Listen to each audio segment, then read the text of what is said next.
Is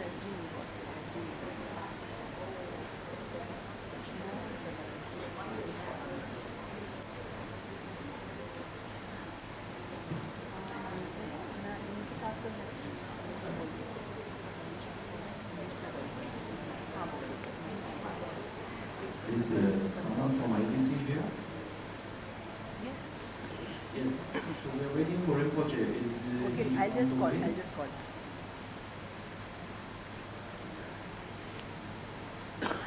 Oh, madam, can we start? We will. Yeah, please.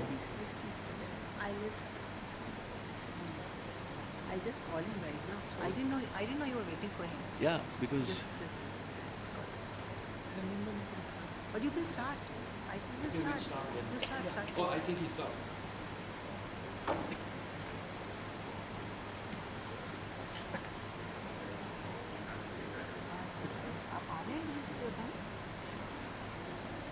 Yeah, they're all waiting for you. He's just coming.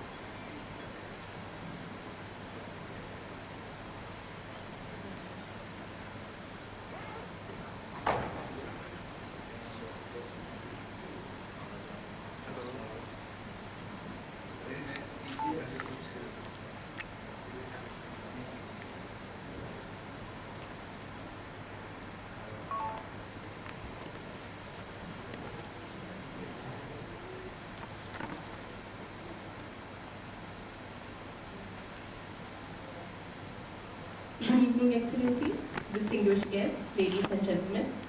Today, the Royal Thai Embassy and the Rotary Club of Delhi Premier are pleased to host a Dhamma talk evening by the Venerable Phra Phrompacharayanmuni, also known as Ajahn Jayasaro, on wisdom, mindfulness, and the relevance of Buddha's teaching in contemporary life.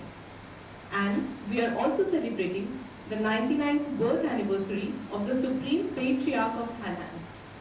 In Thailand, it is our custom to begin Dhamma talk by paying homage to the triple gem, which are the foundation of Buddhism, the Buddha, the Dhamma, and the Sangha. To begin, may I invite Her Excellency Ms. Shavanath Thansumpan, Ambassador of Thailand to India, to pay homage to the triple gem. I would also like to invite Mr. Puravit to lead the Thai chanting in honor to the triple gem.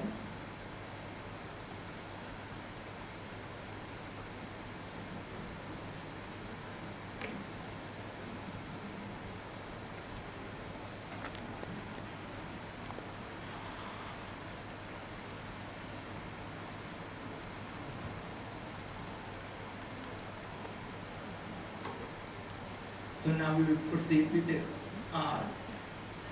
preliminary salutation to the Triple Gem, and while we have the English translation of this chanting in English by Anish Gold from the Rotary Club of Delhi Premier, may I invite you to say after me. ขอให้ทุกคนกล่าวคำบูชาพระไตรพร้อมกับผมนะครับนะโมตัสสะภะคะวะโตอะระหะโตสัมมาสัมพุทธัสสะนะโมตัสสะภะคะวะโตอะระหะโตสัมมาสัมพุทธัสสะนะโมตัสสะภะคะวะโตอะระหะโตสัมมาสัมพุทธัสสะ And we shall proceed with the English translation. So what was just recited was homage to the noble and blessed one. Homage to the noble and blessed one. Homage to the blessed and noble one. 3 times that was recited in Pali, one of the ancient languages of India. So now we shall proceed with some briefing information about the Venerable Phra Phrompacharayanmuni or Ajahn Jayasaro. Before inviting the Venerable Phra Phrompacharayanmuni to deliver his talk, I would like to briefly introduce his background. The Venerable Phra Phrompacharayanmuni, widely known as Ajahn Jayasaro, was born in the United Kingdom as Mr. Sean Michael Shiverton. From a young age, he was interested in Buddhism. In 1978, he travelled to Thailand to study under the guidance of Venerable Ajahn Jayasaro, one of the most respected masters of the Thai forest tradition. He was ordained as a Buddhist monk at the age of 22. For more than 40 years, Ajahn Jayasaro has dedicated his life to study, practice, and teaching of Buddhism in Thailand and around the world. He has led Dhamma talks and meditation retreats for people and has given lectures in many countries. He has written more than 100 books on Buddhism, meditation, and applying Dhamma in daily life. His popular book includes Stillness Flowing and Without and Within. Through the Phra Foundation, his teachings reach a wide audience around the world. His online channels have attracted around 300,000 followers, while his lectures on YouTube have received more than 14 million views. In recognition of his significant contribution to the spread of Buddhist teaching, he was granted Thai citizenship in 2020. In 2024, he received Thailand's Public Diplomacy Award from the Thailand Foundation for his outstanding contribution to promoting Thai Theravada Buddhism internationally. May I now request Mr. Purivat to lead the Thai chanting again. I will make the praying requesting for the Dhamma teaching, which is also called Phrompacharayanmuni. Phrompacharayanmuni Thipati Sahampati Kata Anshalian Tiwaran Hayajatha Santitha Satta Parasha Kha Shatika Te Setu Dhammam Unakam Imam Pasham. So now we will proceed with the English translation. So what was just recited, I just give you a small background to it. When Siddhartha, who sat under the Bodhi tree and attained enlightenment, after attaining enlightenment he looks and he contemplates whether these teachings will be understood by the humans and the devas. So this is a little too complicated. But at the same time, the Brahma Sahampati, he appears and he requests the Lord Buddha and he recites this verse. And traditionally, to start any Dhamma Desana, the same verse is recited. I will translate it in English. The Brahma God, Sahampati, Lord of the world, with palms joined in reverence, requested a favor. Beings are here with but little dust in their eyes. Pray, teach the Dhamma out of compassion for them. So that was the request made by Dhamma. But traditionally, every time a teacher comes in front of us and we want a Dhamma Desana, we recite the same thing in Pali. So I bow 3 times before requesting Dhammajan to give the Dhamma Desana.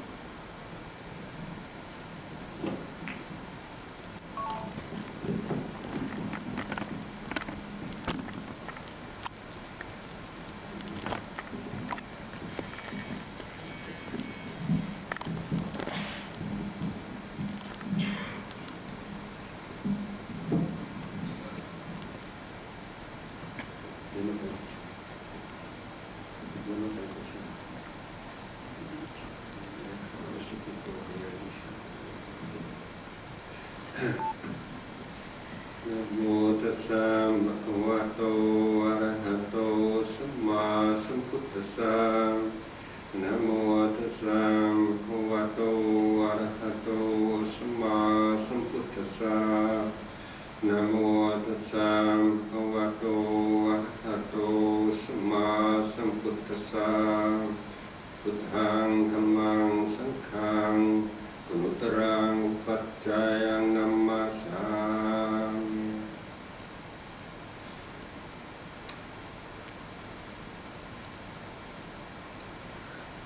So, good evening, everyone. Very happy to have this opportunity to speak with you all, to give you some background. So many young people in India, throughout Asia, including Thailand, who their dream is one day to go to the West, to the UK or America. I was born in the UK and my dream was always to come to India.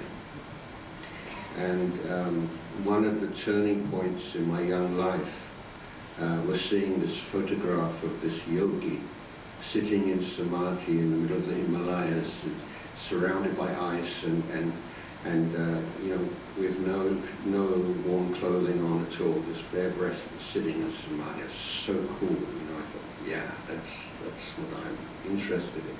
So after I finished my high school education, I deferred university entrance and went to work in a warehouse, on a building site, made some money, and then set off for India. So this is late 1975. And I came overland. This was the time with the great hippie overland treks to India, and I came through Europe, through Turkey, Iran, Afghanistan, Pakistan, and arrived in India in Amritsar in December 75, beginning of December. And my preferred method of traveling was always hitchhiking. You have so many adventures and meet people you never meet otherwise. And so I came to Delhi the first time in a truck from Amritsar, and arrived and spent the first night in a 2 rupee a night dormitory just near the railway station. And I spent the whole year in India in my teens. So I was 17 at that time when I arrived.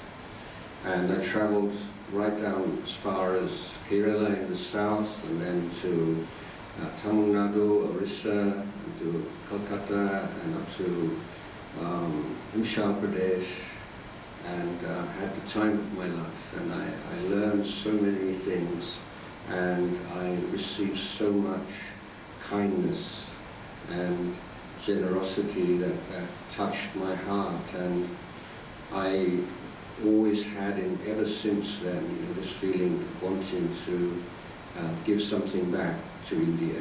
And as a bhikkhu, I've returned to India many times on pilgrimage, but also on walking tours following the tradition of the Buddhist monk. And I walked from Patna to Gaya, Bodh Gaya, from Bodh Gaya to Sarnath. I walked to celebrate my 60th birthday, I walked from Bodh Gaya to Kusinara, and walking on the minor roads, avoiding the traffic, and this is just more and more intensified my love and affection for this country.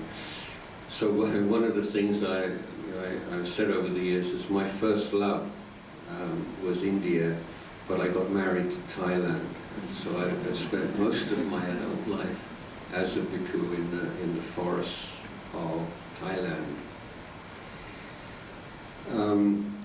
Just now, one of that small short chant which preceded my own invocation and paying homage to the Buddha, Dhamma, and Sangha is significant for a number of reasons.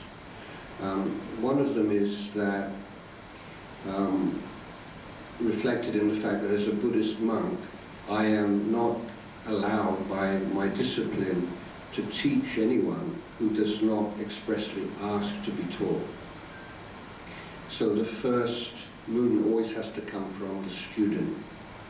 So this is the reason why Buddhist monks are not missionaries, not trying to convert anybody to Buddhism. But my understanding has always been you have found something beautiful and fulfilling in your life, and if someone is interested to learn from you, you should share it with them. But it's not up to you to go and put a book in someone's hand and tell them the good news about Buddhism or anything like that. And there is one beautiful sutta in the Tipitaka, the collection of the Buddha's teachings, in which the very wealthy leader of the lay communities supporting the Jain monastics in Vaisali, in Uttar Pradesh, went to debate with the Buddha. And there are many occasions when people go to debate with the Buddha, and of course they always lose. So in this case, with Bali, he lost the debate. Stunned by the Buddha's response, the Buddha said, just wait a minute, just think this through. Don't make a hasty decision. You are the most respected lay supporter of the Jain religion in Vaisali. If you were to change your religion, it would affect a lot of people, upset a lot of people. Don't do this on some momentary feelings of faith and inspiration. Think it through. And Ubali said, well, I never imagined any religious teacher would say those words. Mostly if the religious teachers I knew, if I said I was converting, they would be having some kind of procession through the main streets of Vaisali celebrating. So I insist, I really do want to become Buddhist. And so the Buddha said, okay, but I have one condition for you. I will allow you to take refuge and to become a Buddhist, but I want you to uphold all of your, and continue your support of the monastics in the Jain tradition, because without you they will really be in difficulties. So this really encapsulates for me, like the Buddhists, and seeing them as friends and companions, and not as enemies or competitors. And I think there's something I'm very proud of in Buddhist tradition, to the extent to which Buddhists can adapt to and to be a uniting force in a society rather than a divisive force. So I'm planning to talk for about 45 minutes this evening. I was taught by my teacher never to prepare anything, so just to extempore, and it'll come by itself, and usually it does. But what this means is that I don't always end up talking about the subjects that are in the title of the talk. I'll try to get round to those topics as best I can. But I would like to have a Q&A session afterwards, and often with a varied audience, like we have here tonight. There will probably be many things that you're interested in that I don't cover in such a short time. So please do feel free to ask, and don't hold back anything at all. Nothing's off bounds, or so nothing that you don't have to think, oh, I don't dare, I'd like to know this, but I don't know whether it be proper or whether yes, you can. You can ask anything you like. And following that, so we don't have I don't have a time limit for that, we'll see when the questions run out. But then I shall just sit here and relax, and if anybody wants to come up and say hello, or if you have some more private question you'd like to ask, then that's also possible.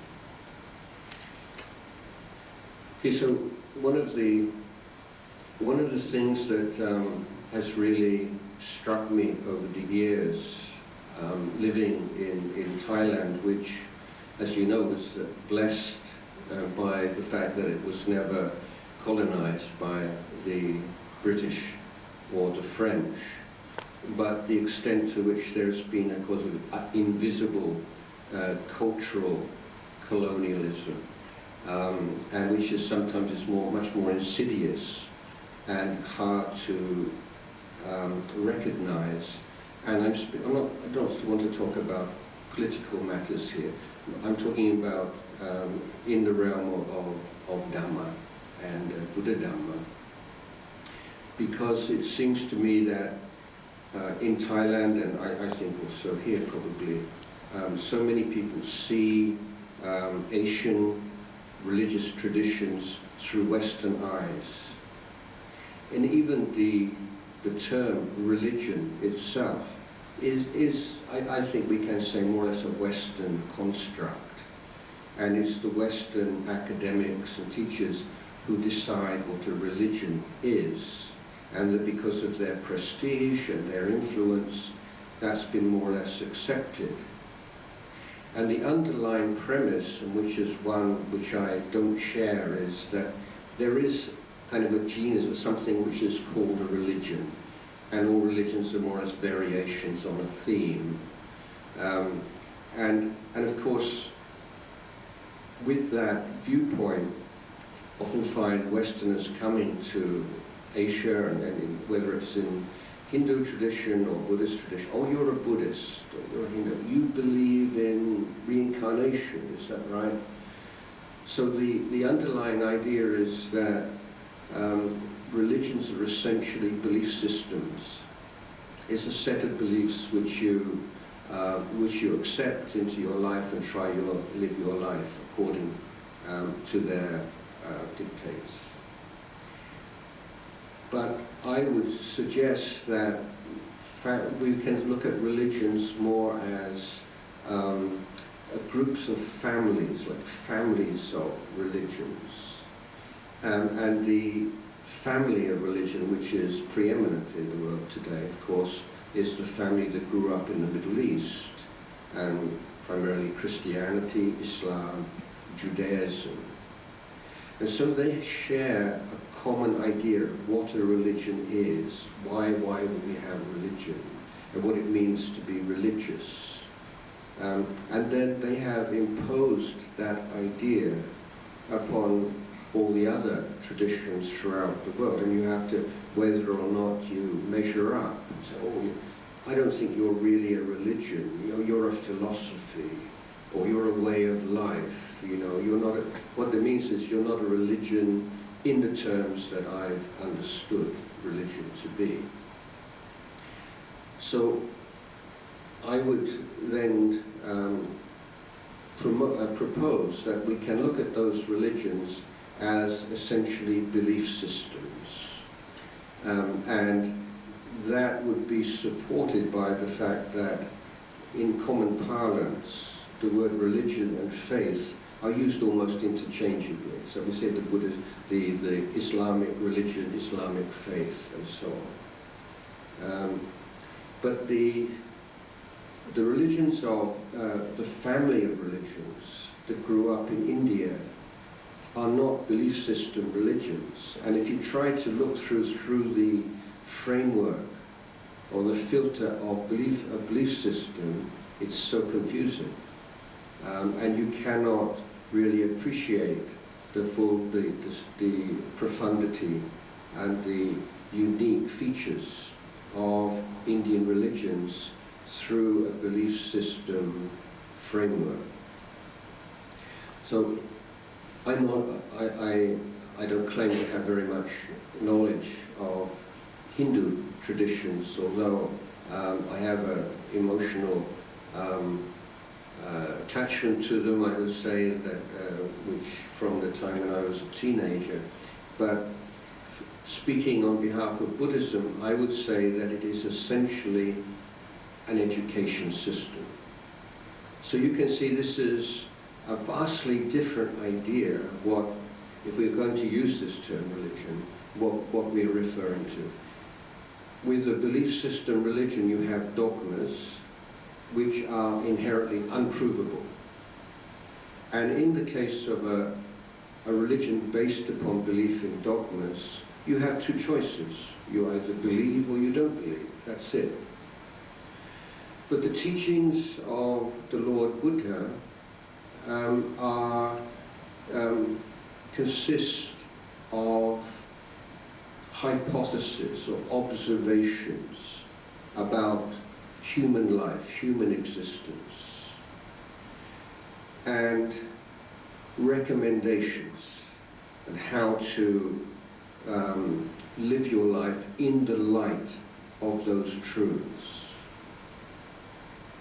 So the Buddha's teachings are often twofold in this way. Their most well-known example is the teaching that the Buddha gave on his deathbed. And so the first line, very short, succinct line, is that everything is changing, everything is unstable. There's nothing out there which is ultimately reliable. So that's the observation, or the hypothesis, if you like. And the second line is, therefore, you should train yourself in apamada.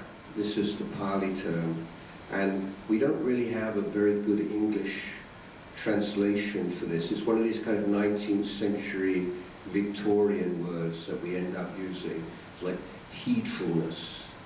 So you should perfect yourself in heedfulness. So what does that mean? And it means not being neglectful, not being heedless and neglectful of the things that you should apply yourself into in this short, uncertain, unstable world. So the Buddha is saying that the key thing you need to understand about our life and our understanding of the world around us is that we don't understand it correctly. Not only that, in the absence of a clear understanding of, in a modern idiom, the way things are, we adopt all kinds of false understandings. So that nature, internal nature, like it reports a vacuum. So in the absence of authentic knowledge, we create false knowledge. And so the path for Buddhists is from avijja, lack of true knowledge, to vicca, which is true knowledge. So this is not a matter of believing in dogmas which are inherently unprovable, but the Buddha is saying that we lack true knowledge, and therefore, as a result, our mind falls foul of mental pollution and defilement. But that those defilements, greed, hatred, delusion, and so on and so forth, are not inherent in the human mind. They are conditioned by the lack of wisdom and understanding.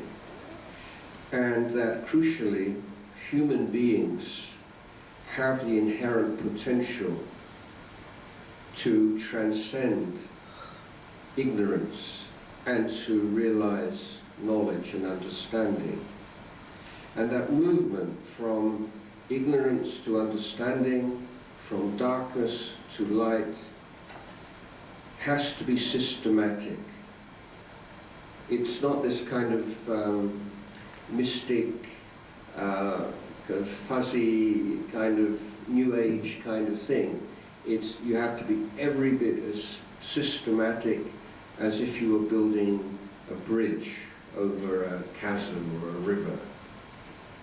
And it requires a steady and consistent application to a comprehensive and holistic training or education of the human being.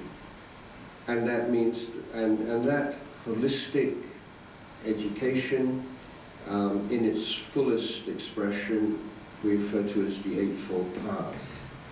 But it's commonly telescoped into three kinds of training or education, or sikha. And that is the training of action and speech, and that's the sila, the training of emotions and mental states, learning how to protect the mind from negative mental states, learning how to let go of those that do arise, learning how to bring into the mind, to instill in the mind good and wholesome qualities which we don't yet have, and to take care of those that we do have and bring them to maturity. So this is the overall picture of what it means to be a Buddhist. And so the Buddha is not saying, these are the teachings, if you are my follower, you should believe them. He's saying, these are my teachings, put them to the test of your experience. Find out if they're true. So in a belief system religion, like doubt is the Mara, doubt is the devil. But in Buddhism, we distinguish between constructive and destructive doubt.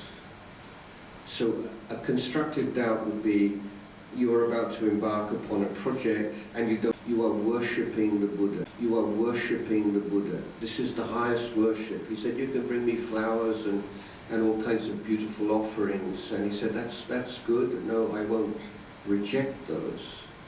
But what I truly appreciate is when people take what I say seriously and try to prove for themselves that it is true and valuable to them. It's something that can lead to the goals of the progress that I say it will.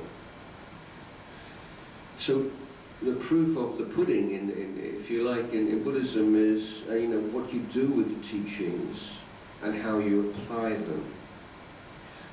A few moments ago, I mentioned that the teachings as a whole are we can say a holistic system, and this means that you can't just take one aspect or one part and say, I'll do this first and then I'll go on to that afterwards.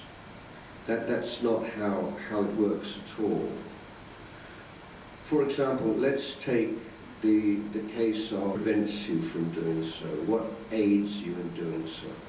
This is where Buddhist teachings are at their best, like the nitty-gritty of personal change and personal development through this profound understanding of all the different causes and conditions that have to come together before we can make meaningful change in our life. So the Buddha says, with in the case of our actions, how we act, how we speak, then the tool that we use is that of the intention to refrain. And in many terms, in many cases, this is basically willpower. But the point the Buddha made is that every time we act upon our anger, or we speak with an angry mind, we may feel a kind of a short-term release of tension. But long-term, we are creating a deeper and deeper rut for our mind. And our mind is becoming less and less free and more conditioned. And so reacting angrily, slamming a door, shouting, abusing, this just become, we say, second nature. Why? Because you've done it so many times, it's the default reaction to certain stimuli. So what's something somebody does, something somebody says. So the Buddha is saying, at very least, we have to refrain from acting upon the angry impulse. So this is not repression. We're fully aware that we want to do something, that we want to say something, but we bear with it. We peacefully coexist with it. We don't have to follow it. And this is, we can say, our superpower as human beings. Let's say, for example, you have a cat called Tom. And in your house there's a little mouse called Jerry. And Tom's always chasing after Jerry, and you decide to give Tom a talk on compassion. Tom, you know, he's a living being like you, and Jerry wants to be happy, and look, you really need to live and let live, you know, the house is big enough. And Tom is sort of saying, yeah, but the moment that Jerry appears, like Tom's after Jerry, because he doesn't have that ability to reflect on his experience and to make a choice and to prioritize and to be able to put to one side an immediate desire for gratification in order to achieve a certain goal. We can do that as human beings for various reasons. We might do it out of love for our country, love for our family, self-respect, just a sense this wouldn't be right to do this. But it's not that you say you see some beautiful object and you're walking along and you realize you could take this and nobody else would know. I think I'm sure everyone in the room, you wouldn't do that because it wouldn't be right. That doesn't belong to me. So this is a very mundane, simple example. We are not creatures that have to follow our animal instincts. We're not, I'm not deriding them and denigrating normal natural instincts, but what I'm pointing to is we should be the master of the house. They shouldn't be in charge because they're very dangerous if you let them off the leash. And so we become human, more human, when we exercise this power of saying, no, I won't do that because, no, I won't do that, I won't do that. I won't do that because I have a value, I have an ideal that I want to uphold, and this is in conflict with my ideal. This is something that we can all do. It's not easy to begin with, but as you do it more and more, you create a new pathway in your mind. And teachings of neuroplasticity allow us to understand that actually your brain changes when you do that.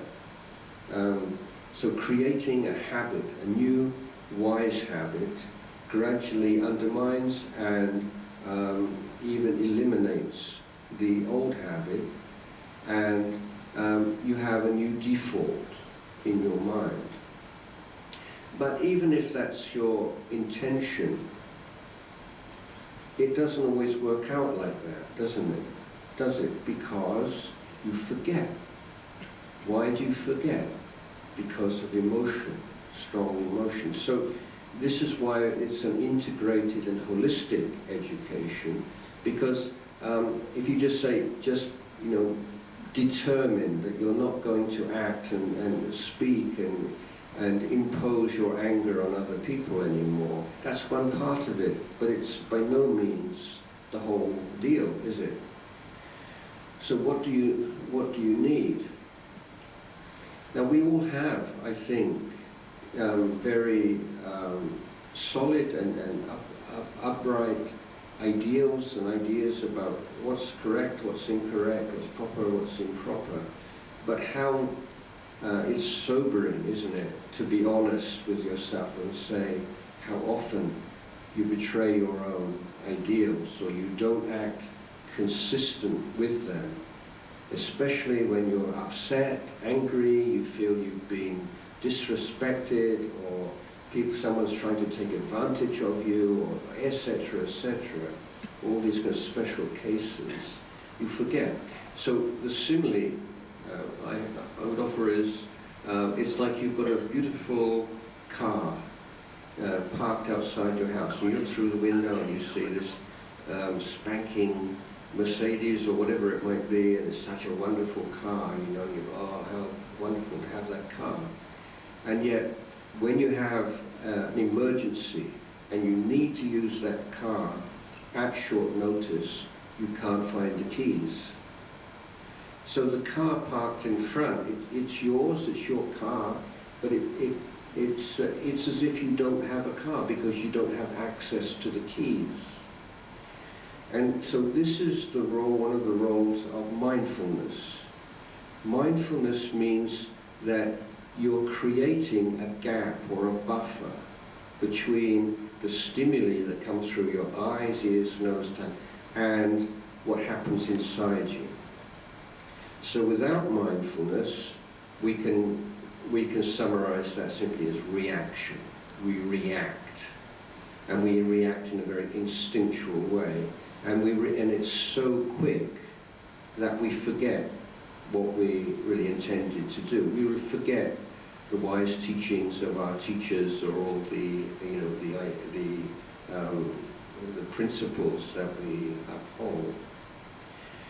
But when we develop mindfulness and that ability to be present in all situations, then the stimulus comes, but there's a small gap opens up between the stimulus and what happens inside you, and now these concepts, these ideas of right, wrong, appropriate, inappropriate, and so on, arise in your mind. You don't need a big space. There's just a small little gap between what coming at you and how you deal with it.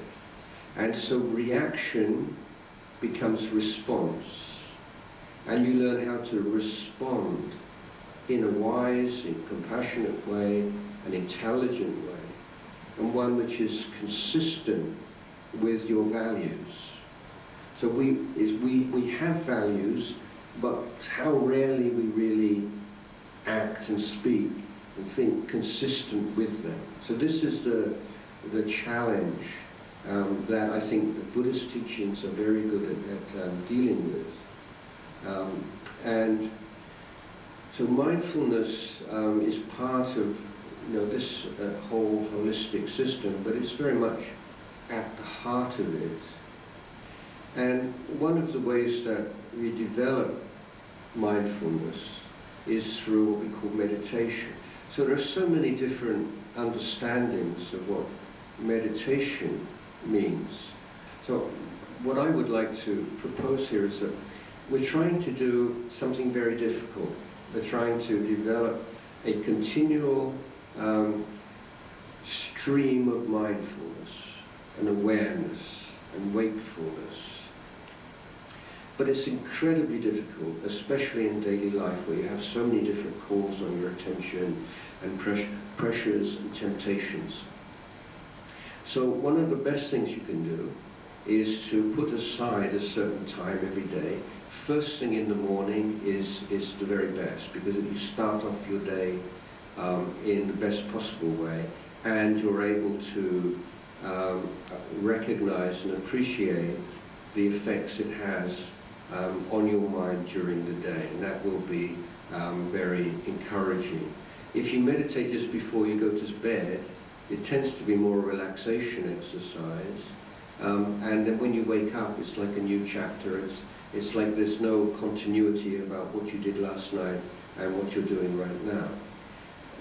And so meditating first thing in the morning, both is best, but if you have to choose, first thing in the morning. And here, meditation is not some kind of mystical, experience.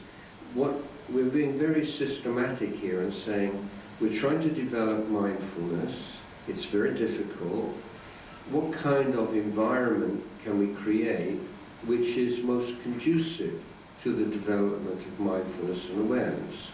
We say you need to be away from all the hustle and bustle of daily life, away from your devices, and in a quiet place, well ventilated, not too hot, not too cold, where there are not things going to distract you. So it's simply an attempt to develop these spiritual qualities that we've committed to cultivating in the most conducive environment, sitting cross-legged or walking up and down in a quiet, secluded place on a regular basis, means that you're just giving complete attention to this effort to be mindful and awake in your daily life, and then you're learning life skills from this, which then you can adapt in the daily life. So one of the most enduring and popular meditation objects in the Buddhist tradition is the breath. So why is the breath such a prominent and popular object for meditation? Firstly, because it's always, unless you're dead, it's always present. You know, as long as you're living, you've got a breath that you can turn to. But apart from, and it has certain features, because the breath is on this very interesting cusp between the voluntary and involuntary processes of the body, isn't it? For example, as an act of will, you could decide to hold your breath, but you couldn't do it indefinitely. You could only do it within that window that the physical nature of the body will allow. So it's very fertile ground for investigation of topics such as control and lack of control and how much control we need and so on. But the point that I would like to emphasize here is that the breath is boring. It's nothing interesting. Why would you look at the breath? And most people will spend their whole life or even thinking about why would you focus on the breath? What could be more boring? But that's precisely the point. So these days people can watch movies and Netflix and binge watch maybe the night away, you know. And at that time you're not thinking about the past or the future or your work or so is that mindfulness? Is that samadhi?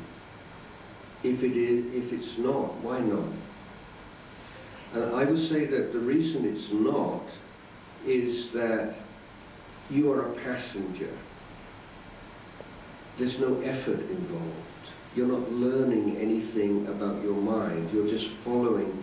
So you have a scene which encourages you to laugh. Maybe you laugh, or then you cry, or you tears in your eyes, and it's all being delivered to you, and you're the passenger following it. You're a passive consumer of confected experiences. Now, in meditation, you look at the breath, and the only way that you're able to sustain attention on your breath, you've got to be smart, you've got to be committed, you've got to know about contentment, you've got to know how to motivate yourself. It's so many challenges, and by putting effort on the breath, what you do is also you now illuminate all of the unpeaceful aspects of your mind. So we don't have to talk about peace. We don't know what that is. Most people assume peace is something to do like relaxation. It's not. Something much more profound. But until you've experienced that profound inner peace, you can have ideas about it which are generally going to be off the mark.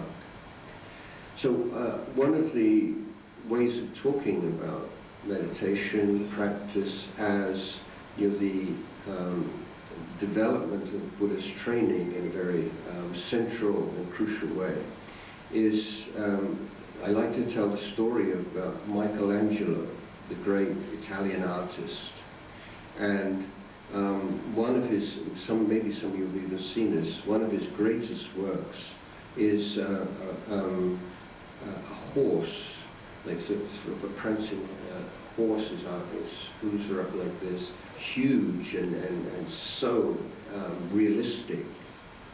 And so somebody asked Michelangelo, I just can't conceive how you could create a horse that seems as if it's living.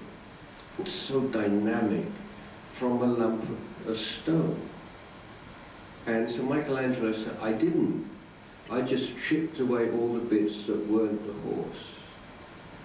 And so this is very comparable to the practice of meditation, you don't have to search for peace and you just have to chip away all the things that are not peaceful. Learn what they are, recognize them, and develop the skill to let go of them.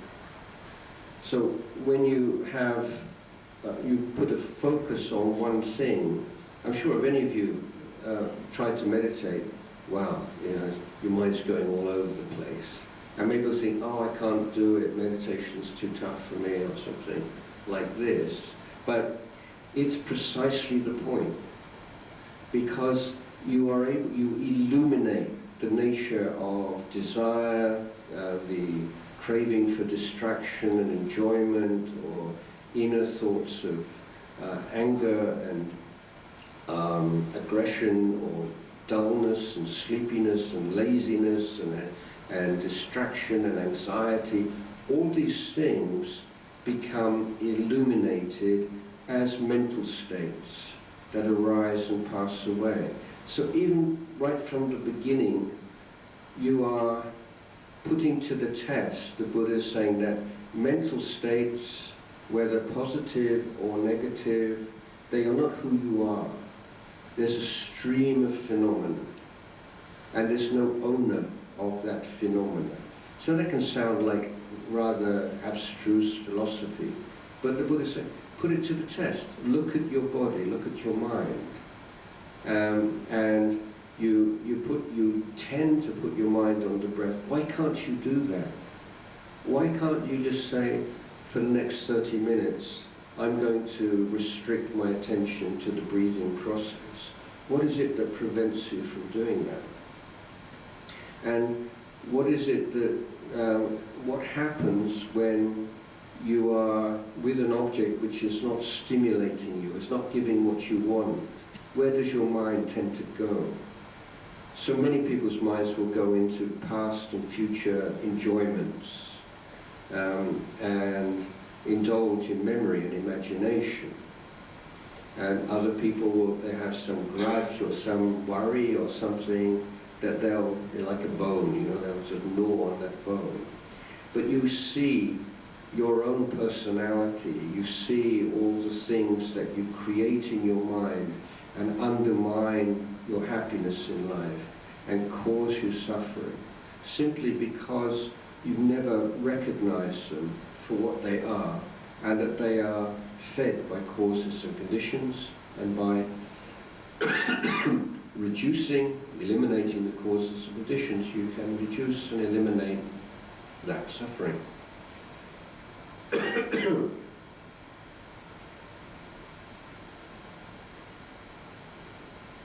So I've already been talking quite a long time. I feel like I've only just started, but so the practice of meditation and this samadhi training is learning skillful means for protecting the mind from unwholesome and negative mental states, and learning the skills to let go of them when they do arise, learning how to introduce into the mind wholesome mental states like mindfulness and patience and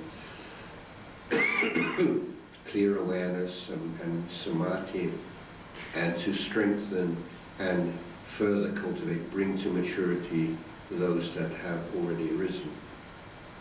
But the great jewel of Buddhism and the heart of Buddhism, you say, is wisdom and seeing things for what they are. And the Buddha's hypothesis, again, which you can put to the test, is that without our mind stabilized by samadhi, so what's samadhi? So come back a bit. If you develop mindfulness until it reaches an uninterrupted train of awareness, changes take place. Your mind becomes very powerful, becomes very still and unwavering, but also there's a joy in the mind, and there's what would seem to be a paradox, that the mind feels incredibly firm and firmly grounded, and yet there is a a flexibility and a fluency of the mind at the same time. So we would usually think those are like two different poles of experience. And this experience is expressed in one of the teachings of Ajahn Jayasaro, teacher. It's like stillness flowing. So I wrote a book about him and I gave it this title. So there is this stillness, but it's flowing. There is a flow to the mind, but it's still. So it's something that doesn't make sense unless you've meditated and had some kind of experience like that. But the point that I really need to emphasize here is that without samadhi, which is the result of an uninterrupted stream of mindfulness, the mind always reacts to phenomena. Maybe not in the coarse way that I was talking about when referring to sila just now, but there's a slight movement of the mind. So when a stimuli we perceive as pleasant, without intending to, the mind moves towards it just slightly. And whenever a stimulus is negative, the mind just draws back. And that movement towards the pleasant and movement away from the unpleasant, even on a very subtle level, is what prevents the arising of true wisdom. And so samadhi anesthetizes that reaction and allows us to look at phenomena and see them arising and passing away according to causes and conditions, and to see that all those things that we had formerly grasped onto, this is me, this is mine, this is myself, these things are creations from in a mind which does not see the true nature of things. So that might seem a bit frightening, and that is why there is this emphasis on creating emotional stability and well-being as a basis. And the Buddha says samadhi can only arise in a happy mind, and even more interestingly, I think, you can only truly understand the nature of suffering with a happy mind. If you are suffering, you can't understand suffering. So meditation gives you that stability to be able to understand how suffering arises and how it can be abandoned, how it can come to cessation. In this practice of sila, samadhi, panya, for lay people particularly, the first stage emphasis is dana and giving. And the reason for this is that giving and sharing brings immediate happiness to the mind, but it also wears away one of the most insidious and dangerous of defilements, which is selfishness and possessiveness. So the Buddha again, he points to things that we can observe within ourselves always, and we are encouraged to look at two different kinds of giving or goodness that we have performed in our life.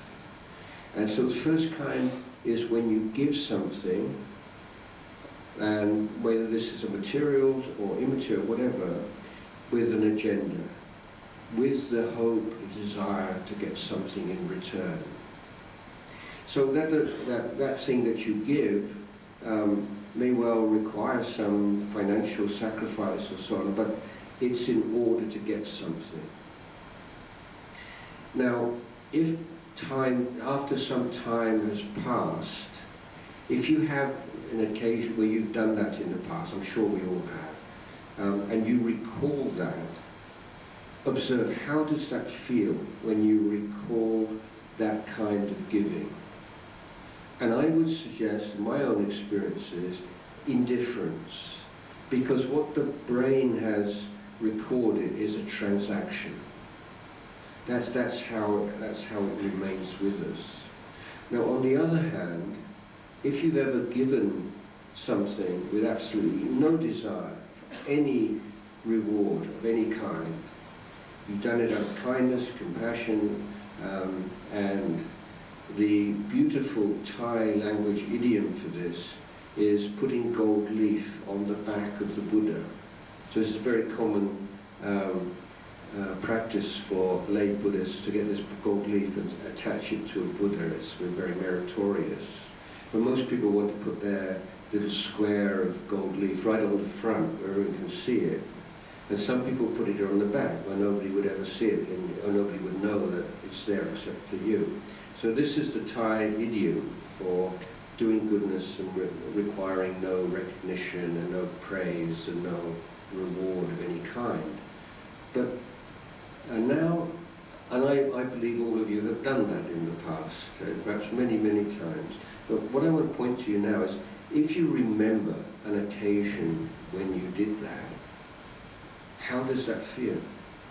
Immediate uplift, doesn't it? And it's not time bound. 5 years, 10 years, 20 years, somebody like my age, 30, 40 years, I think of some good kindness that I performed or some act of giving, and I just feel joy in my heart. And this is the Buddha called, this is a noble treasure of the heart. It's a happiness which is instantly accessible and stays with you your whole life.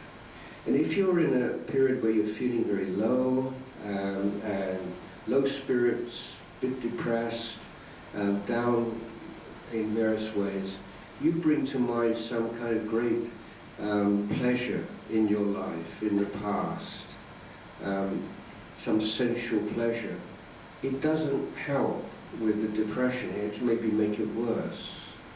But if you bring to mind the goodness that you've performed in the world, and genuine kindnesses that you've performed without hope of reward, your mind will become full of joy.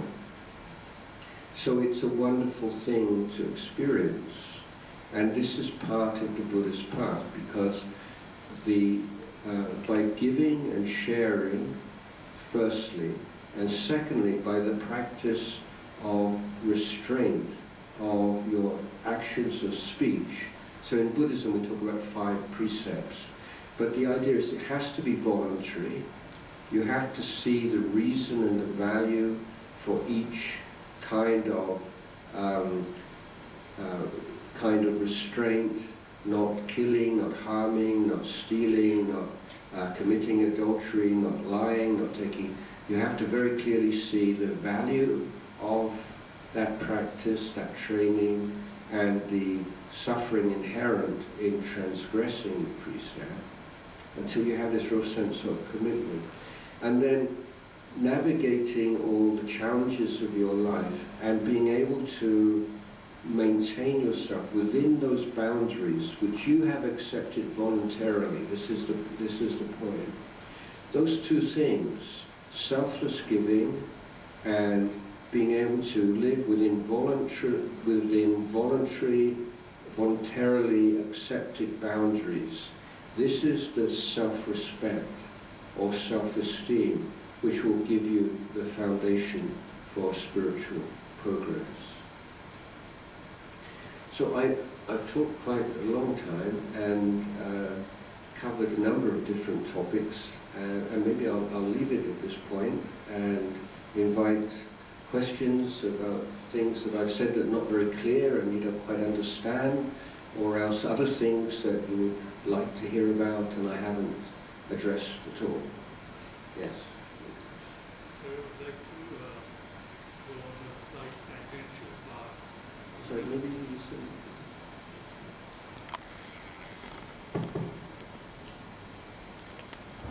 It's lovely to hear you speak, sir. So the question is a bit on a tangential path in terms of looking at religion and technology. But my question is that over the years, civilization has always outsourced physical labor. We now with technology are to the point where we are outsourcing our mind also. What do you feel, what should we or should not do in terms of that outsourcing so that we ourselves continue to stay as humans? Yeah, I mean, this is the question of the day, isn't it? And I'm not sure I have so complete answer, because as I understand it, the situation and the challenges that you refer to are changing every day and becoming more and more complex every day. Absolutely. But one point I haven't made yet is when the Buddha referred to his teachings, he called it the Dhamma Vinaya. So we didn't have a word like religion, we say the Dhamma and Vinaya. So I'm sure you're all familiar with Dhamma, but Vinaya, some of you may know, is we usually use that these days to refer to the monastic code of discipline. But there is a wider meaning of this term. And what it means is all of the ways in which we seek to create the external conditions which are most conducive to growth in goodness and well-being and all of the values that we espouse. So that comes right from level of laws of the land and regulations and customs and traditions and agreements in families and organizations. So Buddhism is not saying it's all in your mind. And the Buddha says it all begins in your mind, but we can't just say some spiritual regeneration of humanity will lead. That it's not going to happen, for one thing, and secondly, it's naive, because we need to be giving attention to external conditions, and it's not an individual task alone. This has to come from governmental and intergovernmental level in terms of restrictions of development of AI and so on. I mean, I think there's no way they're going to stop people from carrying this on as far as it will go, because even if one country, every country will say, well, if we don't do it, then our competitors will do it. We have no choice. That's the usual logic. But if we have some conventions and agreements about how we use what we develop, then maybe there is some openness and sharing and saying, yeah, when we have these conventional economic and political rivalries, but at the end of the day we're all living on the same planet, and we need to develop some ways of getting on in sharing things which have an impact on the whole of human population. Of course, we know maybe this was the idea of the United Nations, but that's not really working anymore, is it? But coming back to on the personal level, which I guess is where what I'm more involved in, of course, I refer to the Buddha's last words to become, to train yourself in appamada or heedfulness or non-neglect. And basically what that would translate into is being ready, developing those inner resources, which gives you the confidence to say, well, however things change, I feel I have the inner resources where I can survive and maybe even thrive. So we're not saying looking for some kind of control, which I think is going to elude us. I don't think that's going to happen. And nobody has any idea where this is leading. So we're in a very reckless and dangerous time. But what we can say is if we've developed this patience and mindfulness and integrity and a willingness and skill in communicating and not just being selfish but looking for the wider, we develop these good qualities within ourselves, then we are creating the best possible conditions to deal with whatever is thrown at us in the future in the best possible way. So I think we can find some comfort there, rather than let's hope this will happen or that will happen, or maybe some knight on a white horse will save us, but some tech, which is usually a technology these days, isn't it? But saying personally, we can develop this inner resilience and resources through a consistent effort. So the Buddha said, my teaching is a teaching of effort.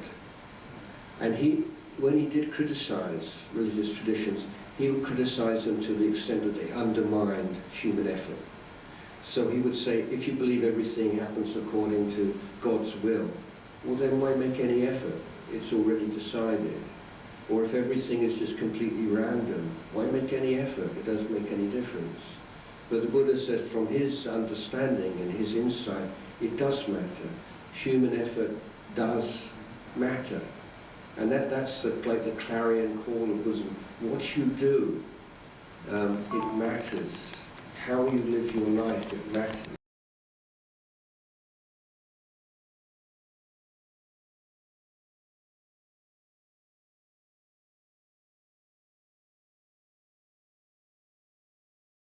Beach every day, and one day, early in the morning, there are thousands and thousands of starfish that have been washed up onto the beach.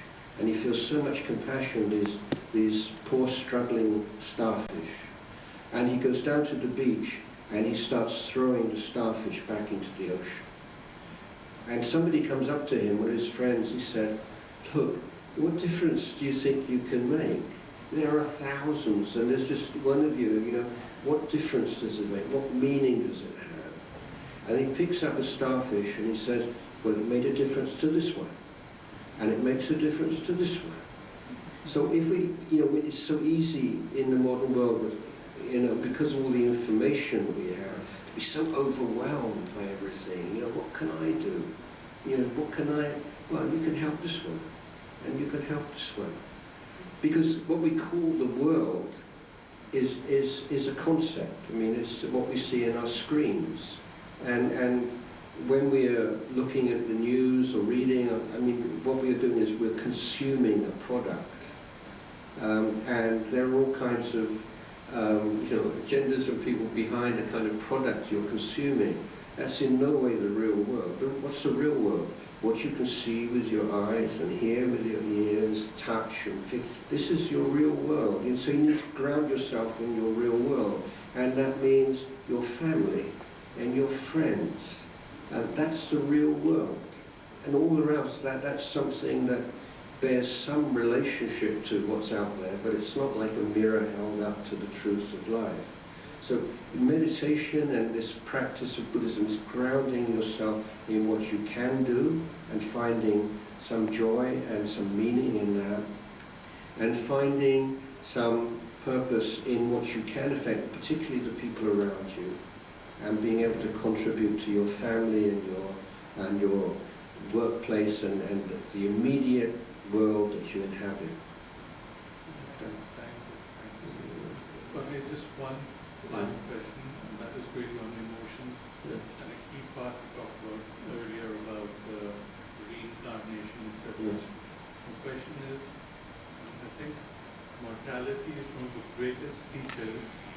So why are people so afraid of death? I would say, in fact, very few people are afraid of death. They're afraid of what happens before death. So I think that's that. I mean, with Alzheimer and serious physical pain, I think that's quite a rational kind of fear, isn't it? But no, death is not a thing, you know, it's a transition. I mean, it's not, you can't really, but you're afraid of losing things. You're afraid of loss. And so it's much more, you're fearful of things happening in relation to who you think you are right now. I mean, death's just an idea. Sorry, there's somebody over here.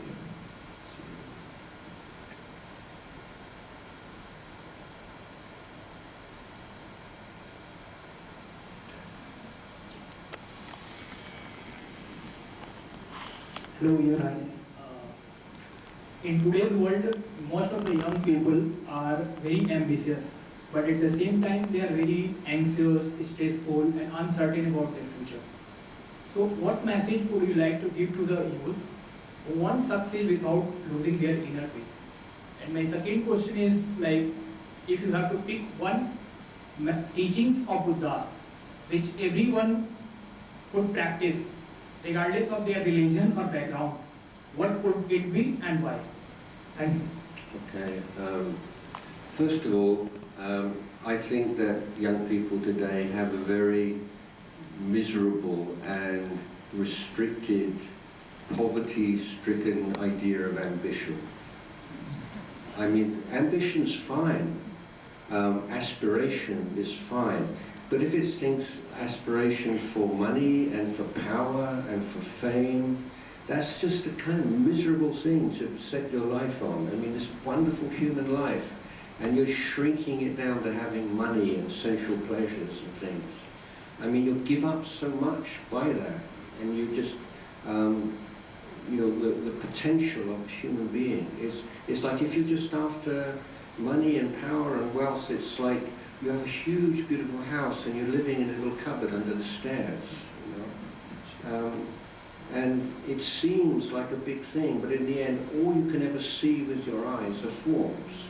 All you can ever hear with your ears are sounds. So there's only, you're living in, actually in a prison. Forms, sounds, odors, tastes, you're just going around in a little, but there's so much more to life. So wanting to make your way in the world and to be successful and so on, that's, I'm not meaning to denigrate that, but that should be one part of it. And you should have some spiritual ambition. And you should have some ambition to contribute to the society you live in. And so expand your ambition. And if you expand and deepen your ambition, that all that tension and anxiety and so on, that will fade away. So my argument is not against ambition as such, but it's too narrow and restricted.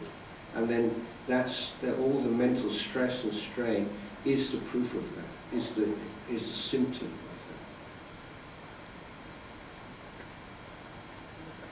that. Oh, sorry, one thing. So the point, I was asked this question recently. So I think you have like reality TV shows in India. Do you have this? Yeah, we have them I think everywhere. In Thailand there's a special one because in the summer holidays they select 12 young boys to become novice monks. And it's like Big Brother or something, that you just follow these 12 boys for the months of their monastic life and their struggles and what they learn. They're selected, they have different personalities and so on and so forth.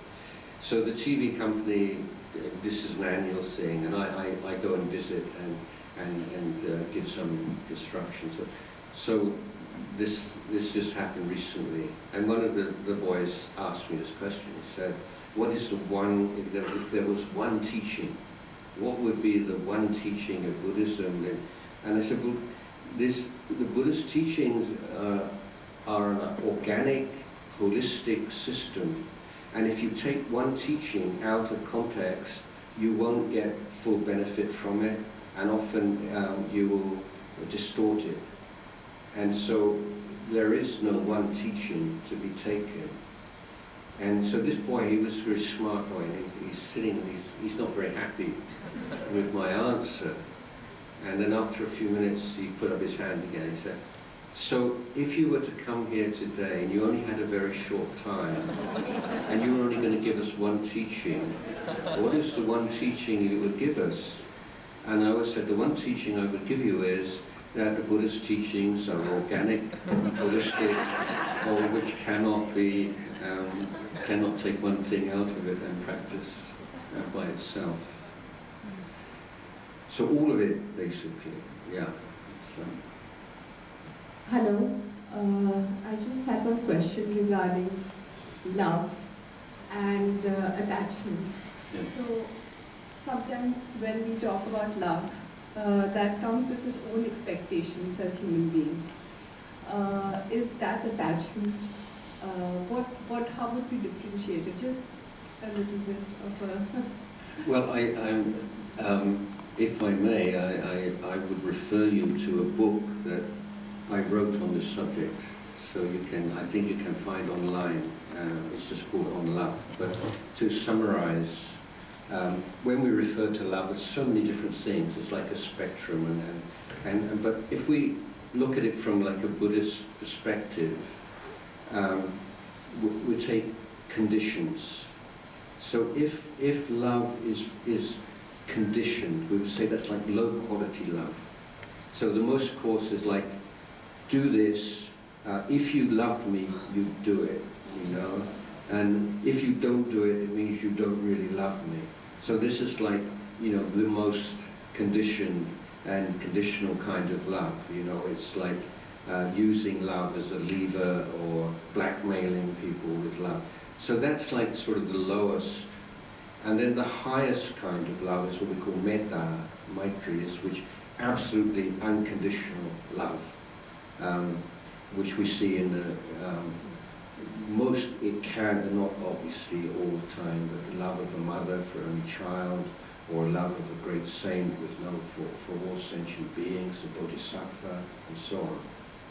So if we see these two ends of the spectrum, and then we look at all the experience of love in our life, and then we can map them on that spectrum, and then you have a path. How can you develop and increase the quality of your love, meaning reducing the conditions on your love? And so love becomes enlisted as part of a spiritual practice. You see, with attachment, we don't want to get into that whole habit of, you shouldn't be like this, you shouldn't have attachments, you're a Buddhist, you should be non-attached. That whole kind of shouldn't thing, it's just a, you know, it's a toxin basically, and it's not a wise way of looking at anything. You know, I should be there, you should be more this, you shouldn't be so, and so on. So that's something to abandon. But any kind of love, there's going to be a certain amount of attachment, certainly to spouse, especially to children. I mean, that's biological. I mean, that's not like a bad thing. But it's, you know, a love for children. You know, any parent, you know, if you see your child suffering, and you say, well, would you experience that pain instead of your child? 99 out of 100 parents would say yes. I mean, that's the, you know, the strength of the bond. But as Buddhists, we have like a chant that we chant every day, and it's one of these very down-to-earth things that I am of the nature to age. I've not gone beyond aging. I am of the nature to sicken. I have not gone beyond sickness. I am of the nature to die. I am not gone beyond death. I will be separated from everything, everyone that I love and cherish. So it's this idea of just allowing yourself to accept these truths, which we all know, but we prefer not to think about. And sometimes say, well, that's morbid, why would you think about that? But it's becoming used to them. It's like rehearsing them. And this is how we treat love with attachment. We just expose it to the light of truth. We say, however much you love that person, either you will die and be separated from them by death, or they will die. One of you is going to, a less horrible scenario, you die together, but you're going to experience separation from loved ones, beginning probably with grandparents and parents, and then people of your own age, and separation from the loved is part of human life. And so bringing your mind, this is normal, this is natural. So that means that with the love for child or spouse, that's always there in the background. Yeah, this is wonderful and it's so important to me in my life, and I weigh up the happiness and the suffering, and it's worth it, basically. I think that's what you feel with family, isn't it? Yeah, sometimes they're real pain, but at the end of the day, it's worth it, okay? But at the same time, it's temporary. And that's a really good way to think about it for so many reasons, because you know, sometimes you get into such petty arguments, don't you, in families, you know? And you just allow them to go on as though you were like devas in the heaven realm, and you're going to live together for millions of years. In fact, you know, you have no guarantees at all. So bringing to mind how fragile the time we have together, how we are going to die, and we're going to be separated from all that we like and love. If I may, I'll tell you like a personal story. So as a young teenager, I had long hair, and my parents, my father particularly, so upset, so angry about it, you know, and I was of the, you know, it's my hair, who are you to tell me what to, you know, that kind of attitude. And there were so many arguments between myself and my parents for 2 or 3 years about my hair. And then at the age of 20, I entered the monastery and shaved all my hair off, you know. And I'd been in Thailand for 6 years before my first visit back to visit my family. And we were sitting in the car driving back to my family home. And my parents were sitting in the front, I was sitting in the back. And my mother was turned around, and I was thinking in my mind, how ridiculous, how foolish that I made such a fuss about having long hair, and I'm going to spend the rest of my life without it, you know. And my mother, she turned around almost exactly the same time, you know. If I'd have known you were going to leave home when you were 17 and come back briefly, and now spending your life in Thailand, if I'd known how few years we were going to be together, I would never have made such a fuss about your hair. And it was such a poignant moment for both of us. And I thought often, how many families have that kind of regret, you know? We just didn't realize, and like if you're a parent and you know how quickly kids grow up, you know, it's like, wow, you know, where did the time go? And so much of this very precious time we waste and allow it just to fritter away in petty arguments and emotions. And so this is mindfulness also, this mindfulness of our fragile, mortal state, and how we need to cherish the good things in our life and look after them and don't take them for granted. Can I ask a question? Yes. I'm not sure if I have followed everything what you've said, but you did say something about, someone asked the mic, please.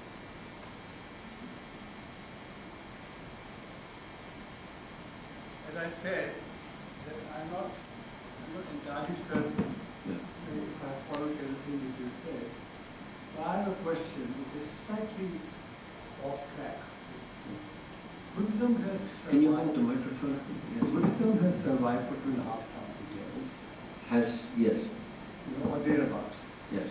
And it is not a crusader religion, as you said. Yeah. That somebody has to come and ask you before you respond. Yes. Yet it has found its moorings all over the Eastern world. Thailand is, of course, one example, Korea, Japan, and so forth.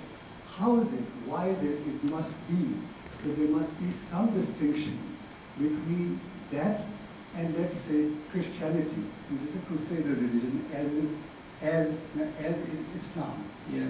Amongst the world's 5 main religions, as far as I know, there's of course Judaism, there's Christianity, there is Islam, there is Hinduism, and if you can call Taoism, that would be the 5th one. Yeah. There must be some thread which runs through all of them. Yes, in fact, I don't know if maybe some of you have read this book, The Golden Road, by William Dalrymple, and he refers to the fact that there's never in human history has a religion or religious movement spread so far in such short time without political or military support.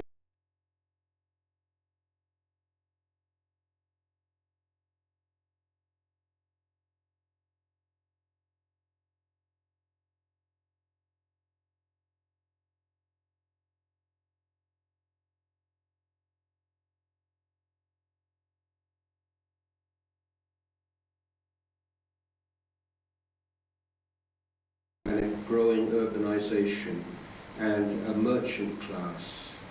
And Buddhism immediately appealed to merchants and business people because it's saying, you know, you're not, your value as a human being is not dependent on your caste and what family you're born into or how much money you've got. It's what you make of your life, how you live your life. And for a merchant, that's just so appealing, isn't it? Yeah, I'm gonna make money. I'm gonna be successful. It's not because of my birth or whatever. It's because of the hard work I put into it and the commitment and the intelligence and hard work and so on. And so, in the spread of Buddhism northwards and into all those other countries, the main figures for spreading Buddhism were merchants. They were the ones that were carrying the teachings, and often they would have monks accompanying them.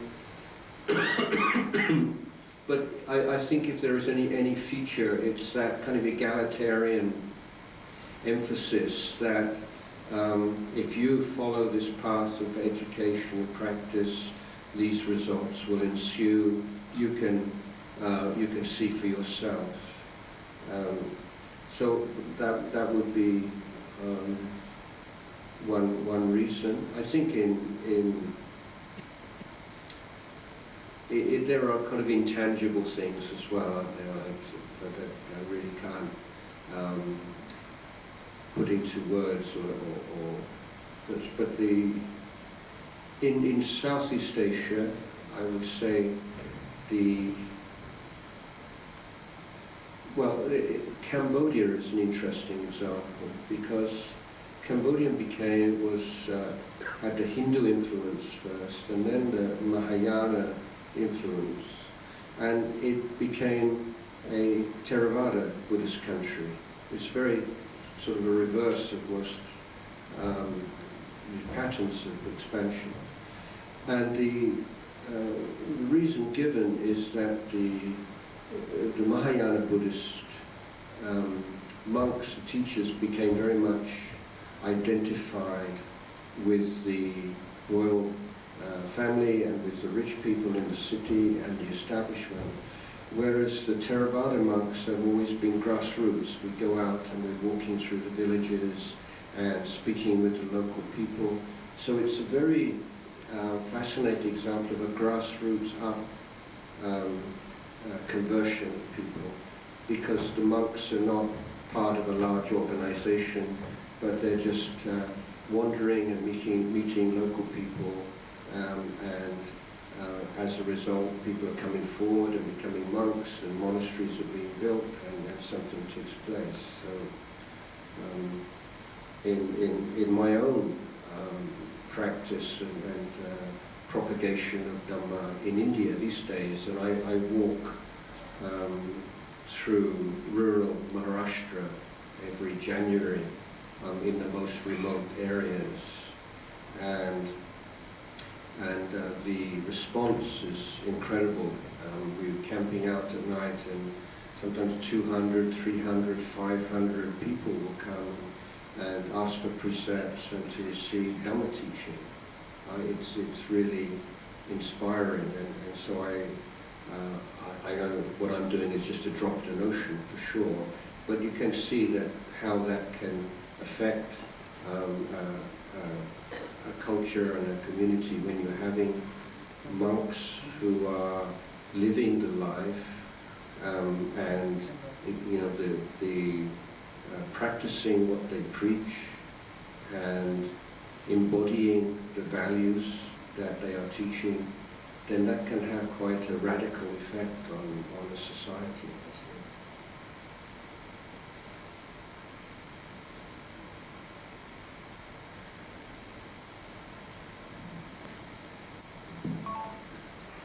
Thank you. Do we have any further questions? Thank you so much, everybody, for your kind participation.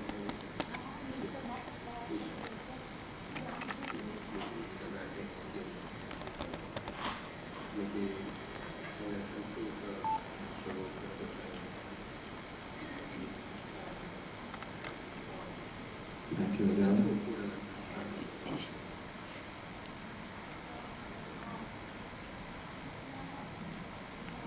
I would like to thank Venerable Jayasaro very much to give the Dhamma teaching for us all, and I think now we know more about what Buddhism means and what is the Buddhist principle. And actually today, this month is my birthday is in this month, and I consider Venerable Monk's teaching is the most precious gift I get this time, and I really feel grateful, and I think I'm gonna try to do my best in pursuing what Venerable Monk told us today. Thank you so much. Your Excellency, thank you so much for inviting our club, the Rotary Club of Delhi Premier. We have two little formalities. On behalf of our club, they would like to present a painting which is inspired by Tanka painting. The secretary of our club, Ms. Meeta Makhan, can come, but can I request Srikantji also to hand it over, because a male member handing it over to Tanajan is considered more appropriate.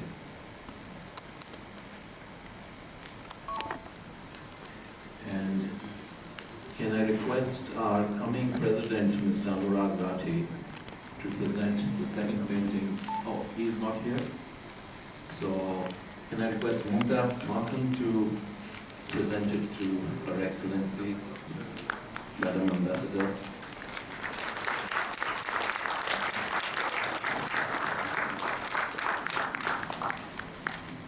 Rotarian friends, I have another news to share with you.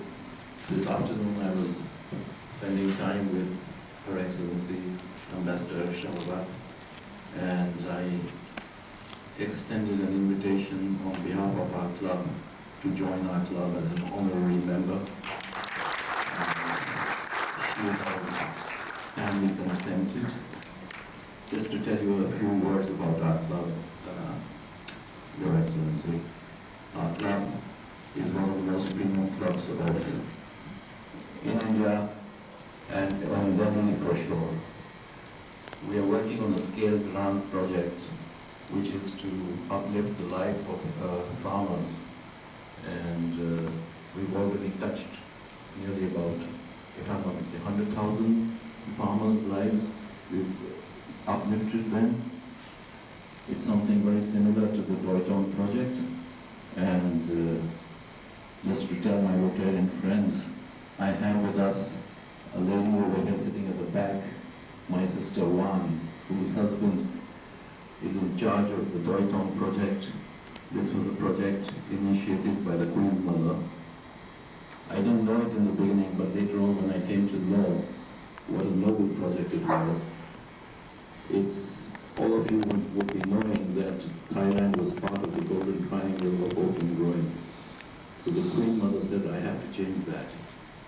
And she changed the entire topography of that region.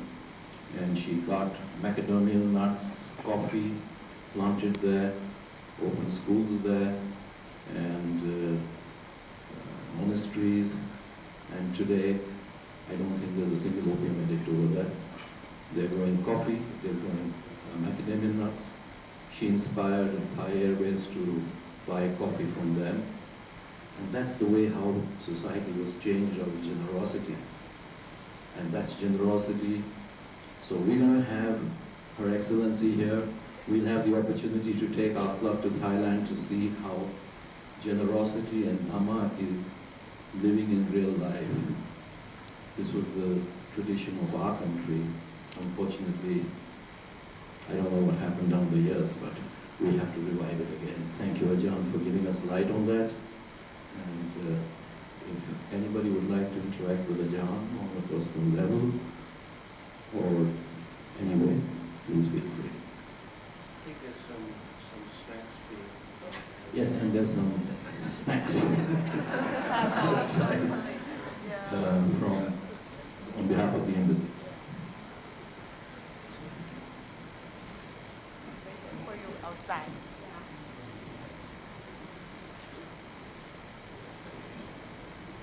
Alright, everybody, we do have some refreshments prepared for you, and then we'll have the final chanting by Mr. Before we get to get our refreshment, I would like to everybody to do the final chants of the to paying respect to the Triple Gems. So repeat after me. Arahant Samma Sambuddho Bhagava Buddha Bhagavata Abhivademi.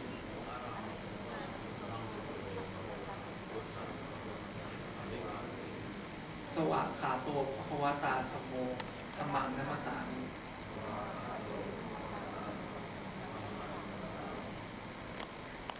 Supati Panno Bhagavato Samaka Sangho Sanghang Namami.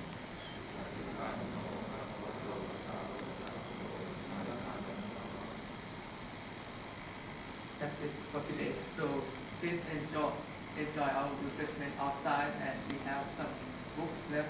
If you are free, feel free to take it, and have a good night. Thank you.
Just one more thing. We all welcome you to sign the Book of Condolences. Anybody who wants to sign, they are most welcome. Thank you.